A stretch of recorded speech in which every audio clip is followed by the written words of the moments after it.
Um, Uni ako, ito po yung bouquet ko. First time ko pong nakatanggap sa buong buhay ko.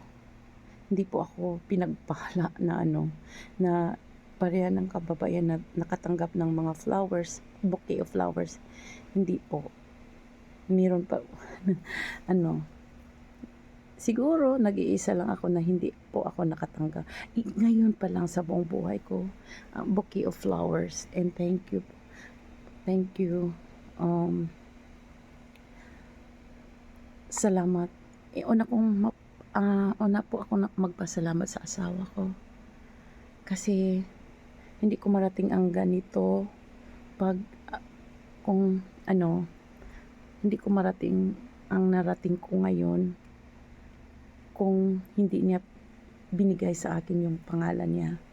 And nagpapasalamat po ako sa inyo, Daddy. Thank you so much. Thank you, Dad. I-offer ko tong flowers na to sa altar.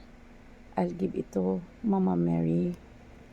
And sa inyo din po, Ama. Ibibigay ko po tong flowers na to. Happy po ako na nakatanggap ng ganito sa buong buhay ko. Thank you po. Thank you so much. Ito po yung flowers ko. Thank you talaga. Yung narating kong, yung pinapangarap ng mga kababayan, di ba?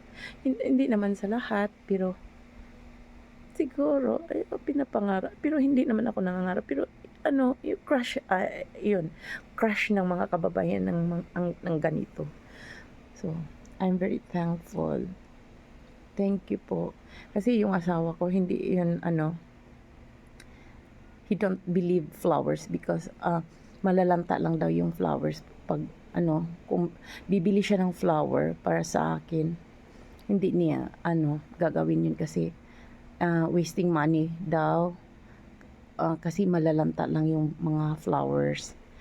Kung bibigyan na lang niya ako yung pera na gusto kong bilhin, yung gustong gusto ko, so hindi talaga ako nakatanggap ng flowers galing sa kanya ever since. So, pira lang yung binibigay niya. Sabi niya, okay, here's the money. Buy what you want. Pero, ito, ang saya-saya ko. Nakatanggap ako ng flowers. And thank you guys. Thank you for watching. Ang saya-saya ko. Walang